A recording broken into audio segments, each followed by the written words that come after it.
First Class Chase Holmes is a sergeant with our Iowa National Guard.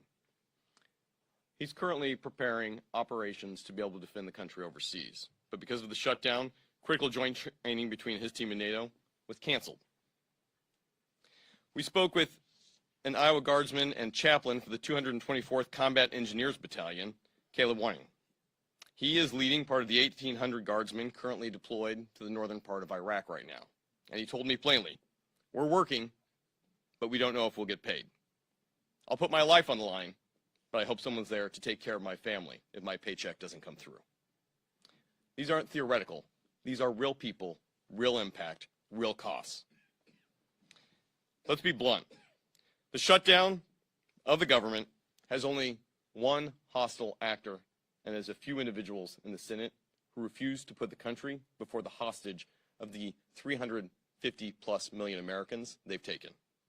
It's unacceptable, and that is why I am grateful that while President Trump is helping lead peace in the Middle East with the men and women who are on the front lines providing it, we have folks at home who need to do the same job and stand up for this country first.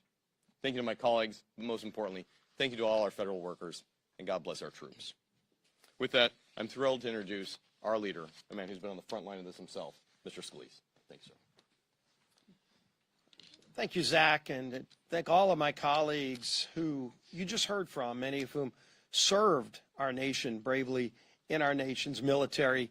I want to say thank you to the over 1 million men and women in uniform who continue to serve right now, despite the uncertainty that does not need to exist. And why? Because Chuck Schumer is more afraid of the radical leftists in his own party than he is concerned about making sure that those families don't have to wonder about whether or not they're going to be able to put food on the table. Their families, while they're overseas, many of them, are going to be able to put food on the table during this Schumer shutdown. And keep in mind, over 1/3 of all men and women who serve in uniform right now, over 1/3 of them live paycheck to paycheck. That means when Chuck Schumer is voting to deny them pay, many of them will not be able to make their rent payment or their mortgage payment. Many of them will not be able to make their car note payment. And the stress that adds to their lives unnecessarily should not happen, did not need to happen. This House came together. I'm so proud of the men and women I serve with in Congress here in the House where we did our job weeks ago. We sent a bill over to the Senate. That doesn't resolve all of our differences. People often say, gee whiz, why can't Washington just get together? You know, which side's going to win this thing? It's not about which side wins. It's about stopping the American people from being the losers in Chuck Schumer's fight while we go negotiate our differences. We have big differences we need to negotiate, and the clean CR that we passed over to the Senate does not resolve those differences. It just gives us some more time to have that negotiation. And by the way, that clock is getting sooner every day. November 21st is not extending every day that Chuck Schumer continues this charade that he's playing with the lives of millions of American families. That date is going to get closer every day, where we're not going to have as much time to negotiate our differences. And how big are those differences? Just look at the wish list, the hostage list that Chuck Schumer filed weeks ago, his demands that he said have to be met before he'll even open up the government again. $1.5 trillion in new unrelated spending Chuck Schumer demanded, including, yes, eliminating all the verifications so that illegals will get taxpayer-funded health care. That's in Chuck Schumer's bill. Chuck Schumer guts the $50 billion rural hospital fund to give taxpayer-funded health benefits to illegals in his hostage demands. That's not going to happen.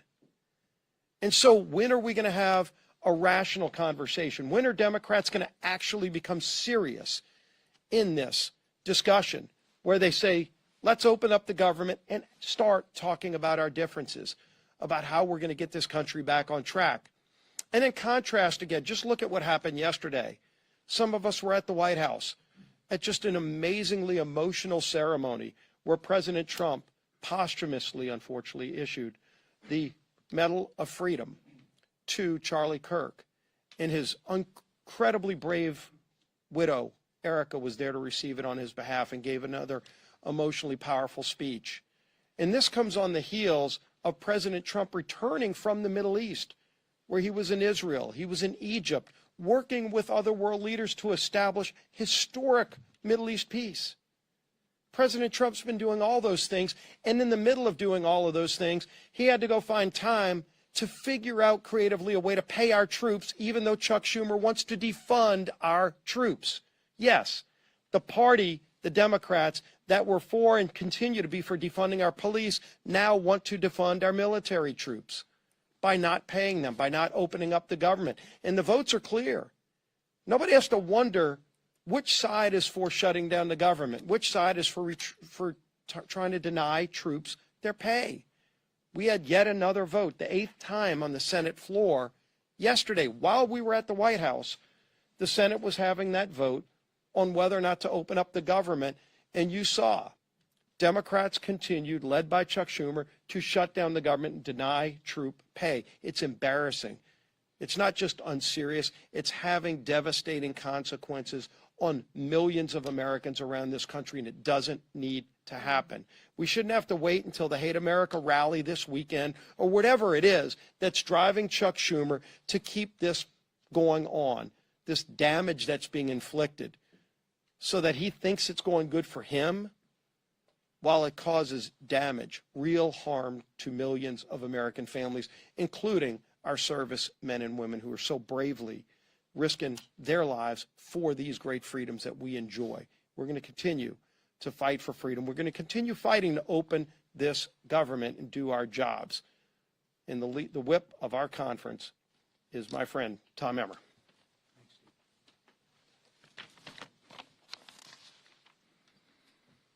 If Chuck Schumer and the Democrats had things their way, more than 1 million service members would not get paid today. Thankfully, our commander-in-chief stepped up where the Democrats have refused by reallocating funds to ensure our troops receive their hard-earned paychecks today. Thanks to President Trump, military families across the country will have the resources they need to continue making ends meet just a little bit longer. Yet, what has been the Democrats' response? Representative Madeleine Dean told CNN yesterday, quote, "This is not the way to run a government," close quote. Making sure our troops get paid is not the way to run a government? You know what is actually not the way to run a government, Representative Dean? Holding the American people hostage over your $1.5 trillion wish list of radical demands. Clearly, the Democrat Party of today is not your grandfather's Democrat Party. They care about one thing and one thing only, appeasing the radical, pro-terrorist wing of their party. And they will inflict the maximum amount of pain on the American people to do it. But it doesn't have to be this way. Republicans have a nonpartisan government funding bill ready in the Senate. We've been talking about it now for more than 2 weeks. It can be sent to President Trump's desk immediately. We could end the Democrats' shutdown chaos today if they would do the right and reasonable thing by passing our clean CR. It contains 0 partisan policy riders, no gimmicks. It's the same spending levels that Democrats supported just 6 months ago and that they passed 13 times previously under the Biden administration.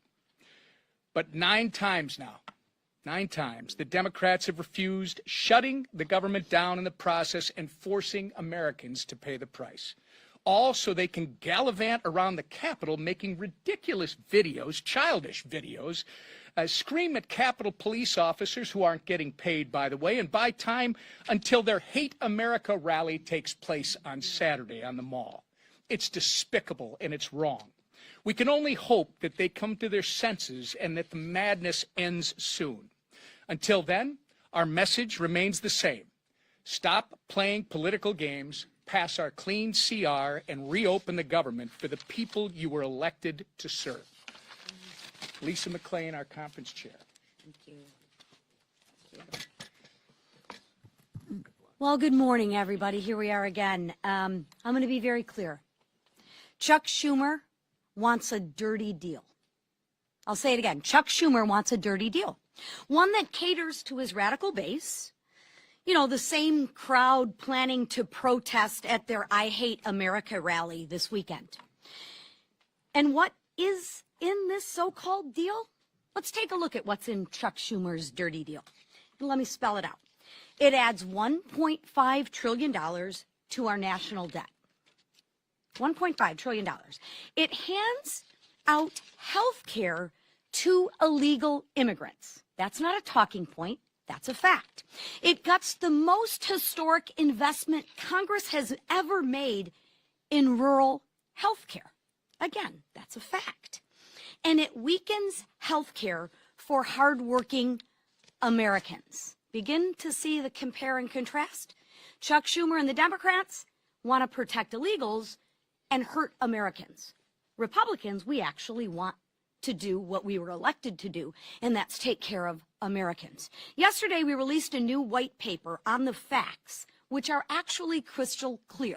So we don't need to do political stunts and storm the speaker's office, and we just have the facts on our side. And notice, when you can't beat us on the facts, you have to go to emotion. And you have to go to political stunts, and that's exactly what the Democrats are doing. First, the Democrats' proposal eliminates a cornerstone investment in rural health care, putting hospitals and small-time clinics deeper in financial debt. That's a $50 billion cut to rural America. Second, states like California have played games with federal tax dollars to give benefits to, you guessed it, not Americans, that's right, illegals. Republicans actually closed that loophole, saving taxpayers $190 billion. Again, note the compare and contrast. The Democrat bill would reopen that loophole, and don't let them deny it. Make them own their votes. Make them own their stance. Let me remind you, every single Democrat on the 2020 presidential debate stage raised their hand and said taxpayers should pay for health care for illegals. Every single Democrat. So why are they denying it now? Because they know it's not popular with Americans, right? They are on the record wanting health care for illegals. Own it, Democrats. Say it loud. Say it proud. You want to put illegals over Americans. Just own it. I'm going to say it again. They are on the record wanting health care for illegals, and their dirty deal that they lay out in black and white. Finally, Democrats' plan forces taxpayers to cover the majority of emergency medical costs for all non-citizens. Another $28 billion tab for who? You guessed it, the American people. So here's the bottom line. The Democrats' proposal would force taxpayers to fund $119 billion in waste, fraud, and abuse. Yes, that's right. The Democrats advocate for waste, fraud, and abuse. Why? Because it's not their money, it's your hard-earned money, including benefits for people that are here illegally. That weakens health care for Americans. It also defunds rural health care. Again, that weakens health care for who? That's right, it weakens health care for Americans. It is absolutely outrageous. So here's my message to Democrats. Tell all of your radical base you're done taking orders. Tell them you're putting America first. Drop the demands, reopen the government, pass the House bill, and let's get back to work for the American people. Thank you. All right, a few questions. Yes. A judge in Florida issued a ruling against Corey Mills for threatening and harassing behavior from an ex-girlfriend. And according to these court documents, he also instructed a congressional staffer to reach out to her after that initial temporary restraining order was filed. Do you think this is an ethical violation, and do you think any disciplinary action is warranted? I have not heard or looked into the details of that. I've been a little busy. We have a House Ethics Committee. If it warrants that, I'm sure they'll look into that. Yeah. It's been reported for a while. Corey Mills was accused of beating a girlfriend in his D.C. apartment. He was accused of stolen valor by the people that he claimed to have saved on the battlefield that then on the record said that he did not save them. I mean, this has been happening since the beginning of the year. Are you concerned about these allegations against Corey Mills? Look, you have to ask Representative Mills about that. I mean, he's been a faithful colleague here. I know his work on the Hill. I mean, I don't know all the details of all the individual allegations and what he's doing in his outside life. You have to ask him about that. Let's talk about things that are really serious. Back row. Go ahead, Scott. Yeah. OMB put out memos saying that they're going to batten down the hatches and ride out the shutdown. But, as you pointed out, they're going to pay the troops, as well as they said pay law enforcement. Should law enforcement include Capitol Police who protect you, your family, you know, Mr. Scalise, the whip, as well as the Capitol building in general? Yeah, we've always stood with Capitol Police and law enforcement, and we've shown that in word and deed. And I can tell you that I was with the president for a couple of hours in the Oval Office last night. I spoke with Russ Vought in the Rose Garden before the Charlie Kirk service. They are, what's the right word, forlorn about this. No one on the Republican side is taking any pleasure in this scenario. Yes, we're always for reducing the size and scope of the government and all of that, but this is not the way to go about it. We don't shut the government down, turn off the funding streams, and then require all these cuts like this. So what they're doing is they're having to triage federal spending, as you know, because anybody, as we've said, any person who's in the White House, regardless of party, and their director of OMB, is given this unfortunate reluctant task. They have to figure out and triage what are the most essential services personnel policies and what are not. They're going to look at that through a partisan lens, but when they look through it through that lens, I mean, we're looking at it right now as conservative Republicans, the White House, that's who serves in the White House right now. If Joe Biden or Kamala Harris or a Democrat were there, they would look at it with a totally different set of lenses. But I can tell you that when we look at that, we prioritize troops and law enforcement, absolutely. So if there is a mechanism to do that, they will find it, and they will fund it. The reason, the way they were able to get the troops paid for this paycheck, and as I said, this is not an enduring solution because we will run out of the funds, but there were some unspent funds in effectively R&D accounts in defense. They moved that over to prioritize payment of those who are putting their lives on the line today and who have families in serious situations. That money will be replaced, as has been explained by the White House, after the funding gets going again. If we can find a similar mechanism to take care of Capitol Police, of course, they'll do that, but that's in a separate branch, so the different determination. Yes, sir. Speaker, this is day 15 of the shutdown now, and Leader Scalise just kind of addressed this, that the 7-week bill that you guys passed before, you guys have already lost 2 weeks of that. Is there a point in the future where you decide to put either another clean continuing resolution on the floor, like in the next couple of weeks, or why not just put some of your appropriation bills that have passed out of committee on the floor during the shutdown? Our appropriators have been hard at work, even during the shutdown. They had, remember in the House, we passed all 12 separate appropriations bills through committee, 3 off the floors. There's 9 left. They've been working to put those together and prepare them for action. And whether or not they're all collected here in D.C. or they're working individually at home as a group, you know, we have lots of means of communication right now. So the appropriators are working not just among colleagues in the chamber, but chamber to chamber. So it's a bipartisan discussion that's been going on. As I mentioned several days back, I even spoke myself with Patty Murray, who's the lead on appropriations in the Senate, Democrat side. So that work has been going on. With regard to the timeline of the CR, it would do us no good to pass yet another CR out of the House because it will meet the same fate.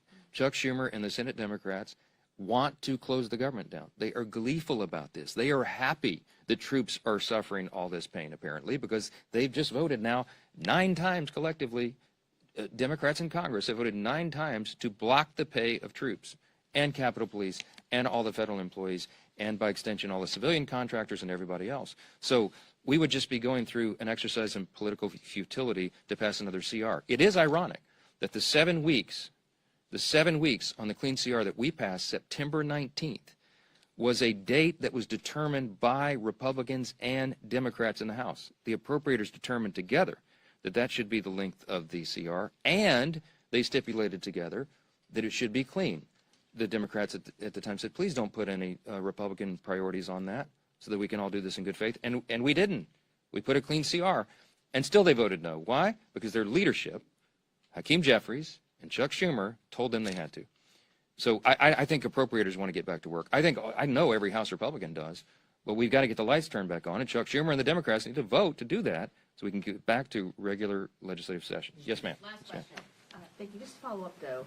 So the Senate is actually trying to advance some appropriations bills. Are you saying that if your appropriators get some bills ready for the floor, you'll bring them back, bring the chamber back, even if the CR isn't passed? Leader Thune is trying to advance the defense approach bill today. We'll see how that turns out. My suspicion is the Democrats are going to play their same political games and stop that cold. I hope I'm surprised by that, but we'll see. We're on a 48-hour return notice for House Republicans and the House itself. And dependent upon action in the Senate, we can get all this moving again, and we can get back to all the regular order and all the things that are stacking up on our plates. It is ironic that even though Democrats decided upon the end date, the 7 weeks to go to November 21, it is the Democrat leadership that is eating up the clock. And they are doing great harm to the American people, not just by suspending services, vital services and paychecks, but also because of the backlog of work that the Congress has to get done. And we cannot do it while hardworking Americans are suffering because of these antics, and that's why we're demanding, insisting that they get it open. I'll leave you with this. You've heard the word contrast here a number of times today. I'm so grateful for these Main Street Caucus leaders who came in to help us articulate this contrast. I'll just say this again. You have two parties on a split screen right now. You have President Trump and the Republican Party reducing your taxes, cutting government red tape and regulations to get the economy going again, passing historic legislation to boost the economy and bring down the cost of living. You have Republicans who have ended the border crisis, almost zero illegal crossings in the last 4 months. You have Republicans who are working to end the crime crisis and support law enforcement and ICE officers and all those who are wearing that badge and putting their lives on the line and supporting our troops, as we talked about today. You have Republicans who are ending fraud, waste, and abuse in government and making government work more efficiently and effectively for the people. And you have President Trump and the White House and his administration ending conflicts that are killing millions of people around the world. What have Democrats accomplished in the last 9 months? A government shutdown. I mean, the contrast between these parties could not be any more stark. And I encourage you to watch. We call it the Hate America rally that will happen Saturday. Let's see who shows up for that. I bet you see pro-Hamas supporters. I bet you see Antifa types. I bet you see the Marxists in full display, the people who don't want to stand and defend the foundational truths of this republic. And we do. And that's what we're here doing every single day. And we'll continue to come in every morning and tell the American people the plain and simple facts, because the facts are going to win the day here. The American people are not stupid. They see what's going on, and they know who's to blame. Thanks for being here this morning.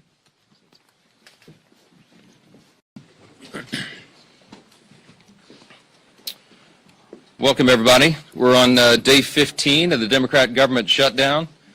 Not a good day on Capitol Hill, not a good day across America, because real Americans are feeling the pain due to the Democrats' political nonsense.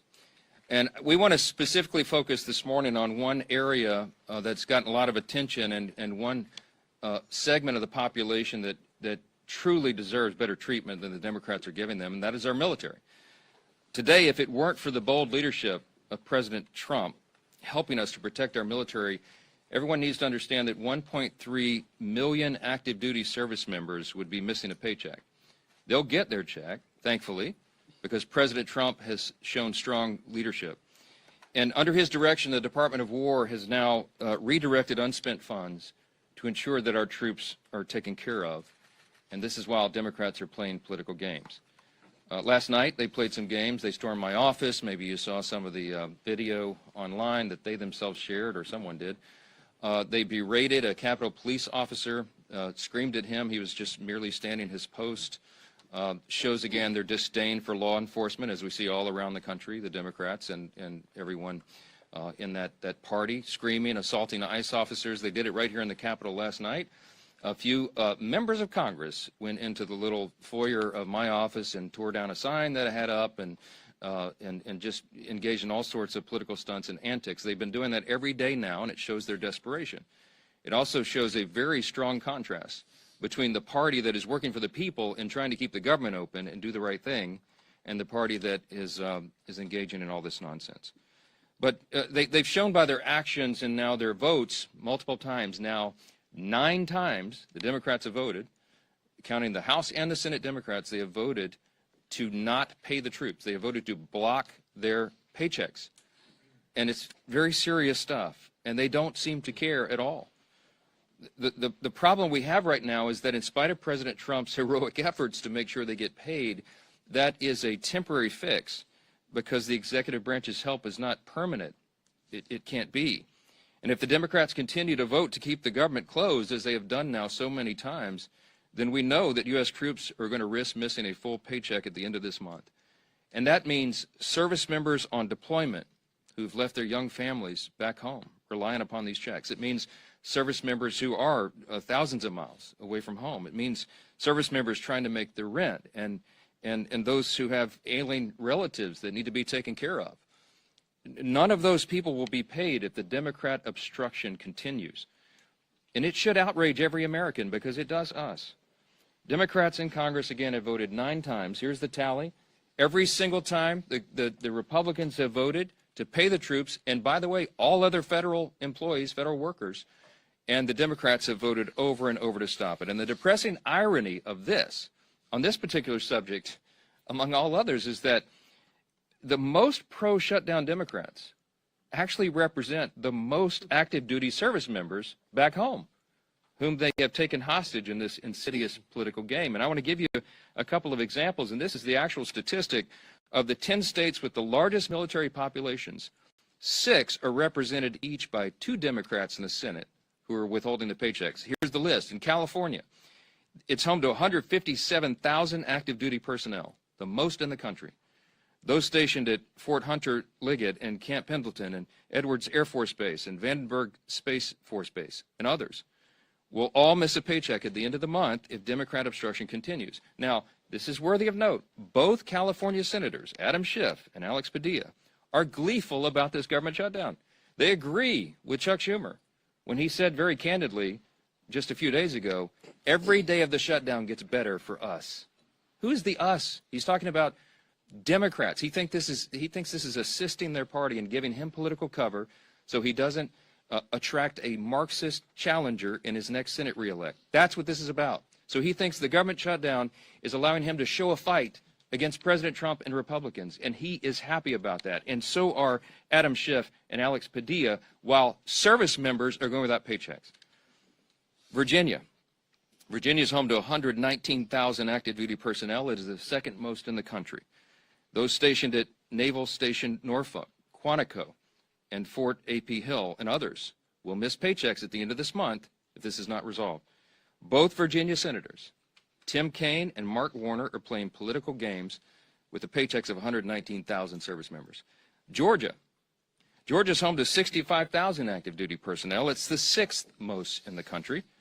Those stationed at Fort Benning, Fort Stewart, Moody Air Force Base, and others will miss paychecks. And just last week, this is so aggravating to us. It's so frustrating to us. It's so wrong. We saw service members waiting hours in lines wrapped around the block at Georgia food pantries. And meanwhile, you've got both Georgia senators, John Ossoff and Raphael Warnock, have now voted 8 times against paying those heroes. In Washington, the state of Washington is home to 57,000 active duty personnel. It is the 7th most in the country. And those stationed at Fairchild Air Force Base and Naval Base Kitsap, Joint Base Lewis McChord, and others will miss paychecks. Both Washington senators, Patty Murray and Maria Cantwell, have repeatedly voted against pay for service members in the Evergreen State. Hawaii is home to 43,000 active duty personnel. It is the 8th most in the country. Those stationed at Joint Base Pearl Harbor Hickam, the Schofield Barracks, and others will miss paychecks. And both Hawaii senators, Mazie Hirono and Brian Schatz, have voted against paying soldiers stationed in Hawaii. And by the way, many of them are thousands of miles away from their families. Colorado is home to 35,000 active duty personnel, the 10th most in the country. And those stationed at Fort Carson, Buckley's Space Force Base, Peterson's Space Force Base, and others will miss paychecks. And you guessed it, both Democrat senators are from Colorado, John Hickenlooper and Michael Bennet. have voted against paying those troops in their state. And I just want to mention New York. It gets honorable mention. It isn't in the top 10, but the Empire State is home to 17,000 active duty personnel, the 17th most in the country. Those stationed at Fort Drum and Fort Hamilton and others will miss paychecks. And sadly, both New York senators, Kirsten Gillibrand and the architect of the shutdown himself, Chuck Schumer, can barely hide their delight that the government is closed and troops are not being paid. I will just say this. There's something that should be remembered by everyone. Democrats say that even missed paychecks for U.S. troops won't be enough to end this shutdown. The Democrats, who we just demonstrated, represent thousands and thousands of the most heroic men and women on the earth, refuse to put their unserious partisan demands to the side and pay the troops. And here are the indisputable facts of this shutdown. Republicans want to pay the troops, and we have shown that with our actions and our votes now 9 times. And the Democrats want to use them as hostages to extort $1.5 trillion in new unserious partisan spending that we just won't go along with. We won't sell out the long-term security and future of the United States so that Chuck Schumer can prevent a primary challenge from his left wing. We will not be a part of that nonsense. And until Schumer and the left wing of his party are satisfied enough that the pain this shutdown has caused has reached a limit that they're satisfied with, then the Republicans are going to stand here every single day, and we're going to continue to deliver the simple facts directly to the American people. Now, today we brought in some of our House Republican leaders who represent many of these military districts and that are being so deeply and adversely affected by the Democrats' senseless games.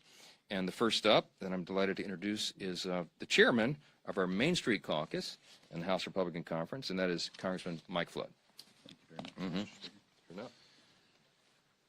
I'll tell you what, the House Republican Main Street Caucus couldn't be more proud of the leadership that we've elected to lead the House of Representatives. We stand united with this team that's remained in Washington to do God's work as we work our way through a very difficult shutdown. Speaking of Main Street, let's talk about what this means. I represent Offutt Air Force Base in Bellevue, Nebraska. We have over 10,000 airmen there. What do? We are in charge of deploying the nuclear triad. Think about that. It's very important work. And today, we have 2,300 of our civilian employees furloughed. We're holding diaper drives. The food pantry is getting stocked with more food. There's uncertainty on that base. The men and women who go to work every day to keep us safe, to provide that strategic deterrent on what could be the world's worst day, don't need this stress. We don't need this stress, especially to satisfy the political future of a New York Senate leader. This could have been avoided. He did the right thing, Mr. Schumer did in March. He's a pro. He knows political calculus. He paid a high price for it, and now people in my district are paying a high price, and it's not right. And by the way, as a country, we're better than this. We are way better than what's happening across our bases. And so to the people at Offutt Air Force Base and every military installation, the Main Street Caucus is here to say thank you for what you do. Whether you're furloughed or not, we appreciate every single one of you. Thank you again, Mr. Speaker, for having us, and thank you for inviting and including the Main Street Caucus. Well, I'm not going to introduce each of them. I'll ask them to do that themselves, but I do want to introduce you to the vice chair of the Main Street Caucus, and that is Congresswoman Laurel Lee, from the state of Florida.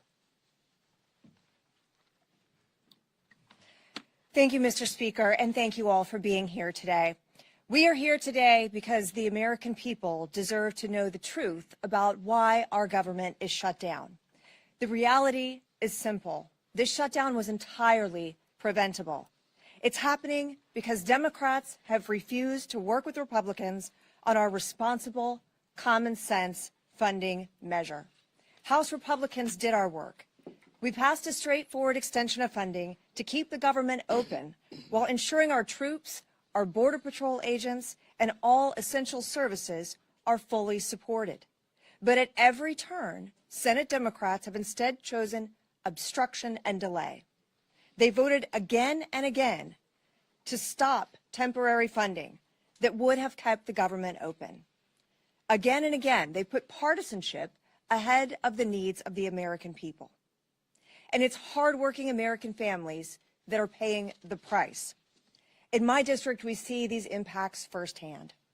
At MacDill Air Force Base, there are thousands of brave men and women in uniform. Many have young families in our schools and spouses who work on base and in our communities.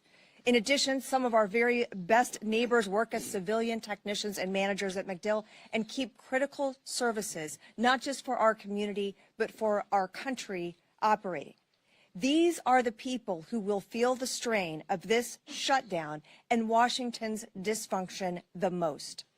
The service members, the civilian workforce who serves alongside them, and the federal workers and their families. They are now left to worry about their bills, about groceries, about paychecks, all because of political games by Senate Democrats. They deserve better than this. They deserve leadership that puts our country ahead of politics.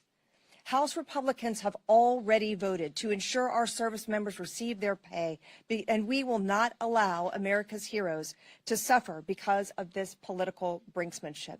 Thanks to President Trump's leadership, the Pentagon identified funding to make sure that our troops are paid this month, even in the face of this needless shutdown. This is not about politics. It is about priorities. Our priority is the American people. We want to secure our border, to strengthen our military, to restore fiscal sanity to Washington, and ensure that every taxpayer dollar is spent wisely. Senate Democrats have made their priorities clear. They're more interested in protecting wasteful spending and expanding benefits for illegal immigrants than they are in protecting our service members and our hardworking American families. That is unacceptable. To the men and women at MacDill Air Force Base and the families across Florida's 15th Congressional District, and to every American feeling the uncertainty of this shutdown, know this: we are fighting for you. We are fighting to reopen government responsibly, to ensure stability for your families, and to get this country back on track.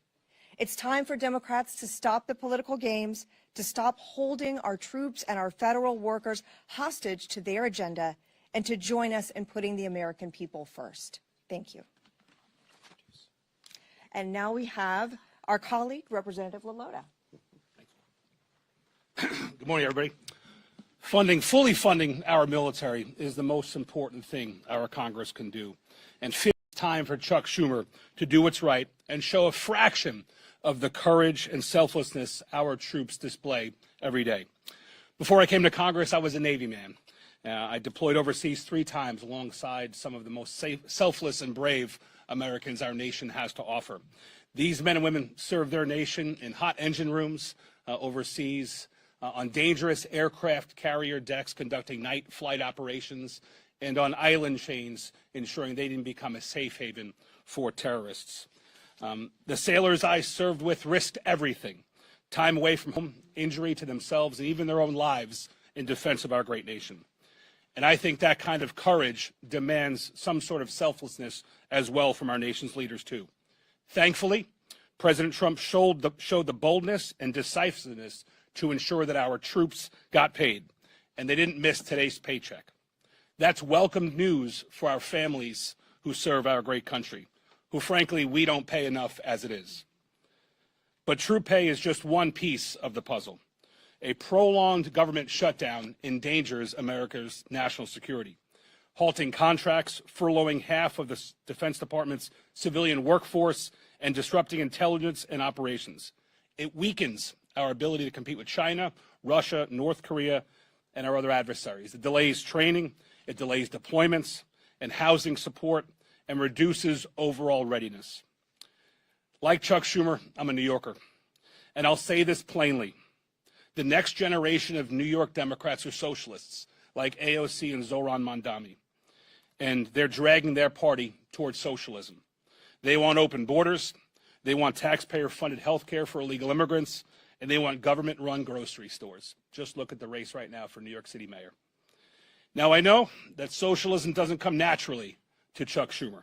It was said before that just back in March, he supported the same clean CR that we're asking him to support today. Back in March, he had a backbone, Chuck Schumer. He stood up to his party's radical base and said he would put the nation before his own political interests. And he took a lot of flack for doing so. And that's why he's changed his course. But we're here today to call on him to do better and to put the country before his own political job. And we're asking that he put the hundreds of thousands of federal workers that rely on a continuing resolution, we're asking him to support that. And we're asking him to put the millions of Americans before his own political future. We New Yorkers, we pride ourselves on being tough. So I'm asking Chuck Schumer to be tough and to stand up to his own party's base. Stand up to AOC and Mondami. Be brave like our troops. And do your job and reopen our government. I want to introduce my good friend, also a military veteran, an Air Force, don't hold the Air Force part against him, an Air Force colonel who's doing a hell of a job fighting for his constituents in Iowa, my friend Zach Nunn. Nick, thanks, brother. Appreciate it. Whenever you can get the Navy and the Air Force on the same target, we're moving in the right direction. Friends, here's the reality right now. This government shutdown does not have to happen. We have a reality before us where 1.5 million troops, both those active duty and those in the Guard and Reserve, are on pins and needles where they're going to be able to feed their family marching forward. I am so proud to be standing with fellow patriots up here, many of them who have served. I'm one of those members who have served not only in combat, but continue to serve in my reserve capacity now. I've already committed my drill this weekend, and speaking with frontline members who are serving in uniform, our brothers and sisters, the sons and daughters of families who have sacrificed to have their child be in the military. They all have the same question. Why is this happening, and what is the mission to be able to stop it? Well, let's be very clear. The House of Representatives has executed its portion of the mission. Fully pay our federal government. The majority of the House, the majority of the Senate, the majority of the American people want this. But the reality is, there's a handful of individuals in the Senate who have put a stop to it. And this is where I agree with one of my colleagues. We don't govern by temper tantrum, he said. We'd be hurting millions of Americans, and we'd be treating them as leverage. That was Chuck Schumer in 2018. Another colleague said, this is irresponsible. No, it's reckless. My other colleague, Nancy Pelosi, but that was in 2013. A fellow colleague said, it's not normal to hold 800,000 workers, or in this case, over 1 million military members and their paychecks hostage. That was from AOC in 2019. Team, we've heard about the firsthand impacts to individuals. And it goes beyond just America, but what's happening right in our own districts as we look at this. Today, 15,000 National Guardsmen from Iowa were in danger of not being able to decide whether to put a down payment on a new car or being able to put food in the refrigerator. 2,000 of those members are right now deployed on the front lines in U.S. CENTCOM in Iraq. And even more of their families are wondering not only will they be safe, but will they be able to take care of their kiddos back home? So I called them up, and I said, hey, First Class Chase Holmes is a sergeant with our Iowa National Guard. He's currently preparing operations to be able to defend the country overseas. But because of the shutdown, critical joint training between his team and NATO was canceled. We spoke with an Iowa Guardsman and chaplain for the 224th Combat Engineers Battalion, Caleb Wang. He is leading part of the 1,800 Guardsmen currently deployed to the northern part of Iraq right now. And he told me plainly, we're working, but we don't know if we'll get paid. I'll put my life on the line, but I hope someone's there to take care of my family if my paycheck doesn't come through. These aren't theoretical. These are real people, real impact, real costs. Let's be blunt. The shutdown of the government has only one hostile actor, and there's a few individuals in the Senate who refuse to put the country before the hostage of the 350+ million Americans they've taken. It's unacceptable, and that is why I am grateful that while President Trump is helping lead peace in the Middle East with the men and women who are on the front lines providing it, we have folks at home who need to do the same job and stand up for this country first. Thank you to my colleagues, but most importantly, thank you to all our federal workers, and God bless our troops. With that, I'm thrilled to introduce our leader, a man who's been on the front line of this himself, Mr. Scalise. Thanks, sir. Thank you, Zach, and thank all of my colleagues who you just heard from, many of whom served our nation bravely in our nation's military. I want to say thank you to the over 1 million men and women in uniform who continue to serve right now, despite the uncertainty, that does not need to exist. And why? Because Chuck Schumer is more afraid of the radical leftists in his own party than he is concerned about making sure that those families don't have to wonder about whether or not they're going to be able to put food on the table. Their families, while they're overseas, many of them, are going to be able to put food on the table during this Schumer shutdown. And keep in mind, over 1/3 of all men and women who serve in uniform right now, over 1/3 of them live paycheck to paycheck. That means when Chuck Schumer is voting to deny them pay, many of them will not be able to make their rent payment or their mortgage payment. Many of them will not be able to make their car note payment. And the stress that adds to their lives unnecessarily should not happen, did not need to happen. This House came together. I'm so proud of the men and women I serve with in Congress here in the House, where we did our job weeks ago. We sent a bill over to the Senate. That doesn't resolve all of our differences. People often say, gee whiz, why can't Washington just get together? You know, which side's going to win this thing? It's not about which side wins. It's about stopping the American people from being the losers in Chuck Schumer's fight while we go negotiate our differences. We have big differences we need to negotiate, and the clean CR that we passed over to the Senate does not resolve those differences. It just gives us some more time to have that negotiation. And by the way, that clock is getting sooner every day. November 21st is not extending every day that Chuck Schumer continues this charade that he's playing with the lives of millions of American families. That date is going to get closer every day, where we're not going to have as much time to negotiate our differences. And how big are those differences? Just look at the wish list, the hostage list that Chuck Schumer filed weeks ago, his demands that he said have to be met before he'll even open up the government again.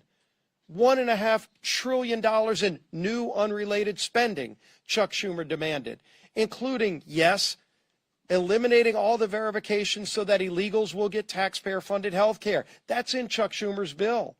Chuck Schumer guts the $50 billion rural hospital fund to give taxpayer-funded health benefits to illegals in his hostage demands. That's not going to happen.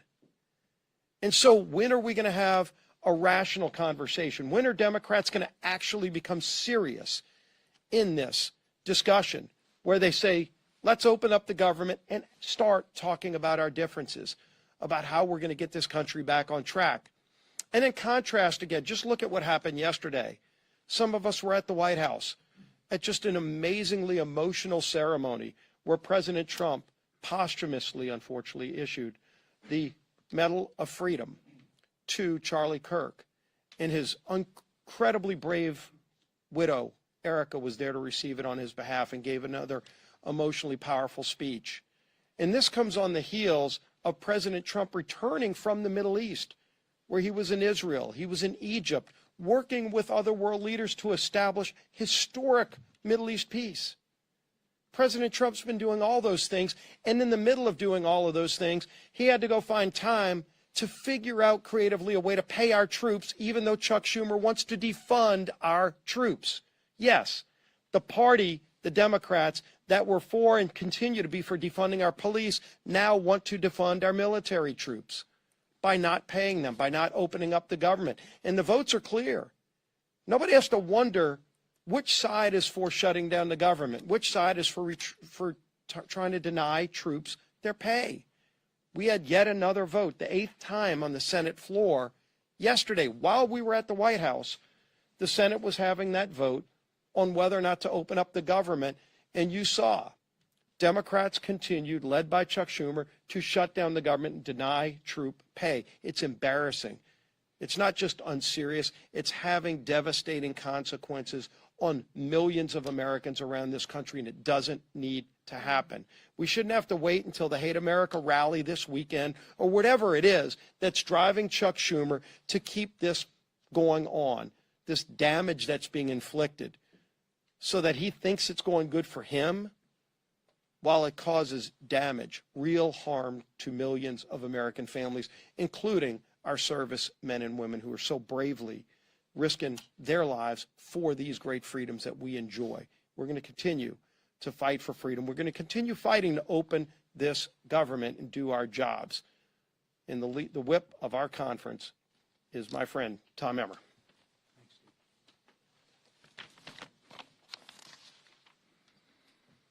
If Chuck Schumer and the Democrats had things their way, more than 1 million service members would not get paid today.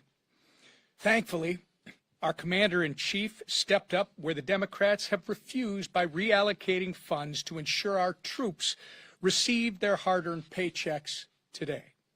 Thanks to President Trump, military families across the country will have the resources they need to continue making ends meet just a little bit longer. Yet, what has been the Democrats' response? Representative Madeleine Dean told CNN yesterday, quote, "This is not the way to run a government," close quote. Making sure our troops get paid is not the way to run a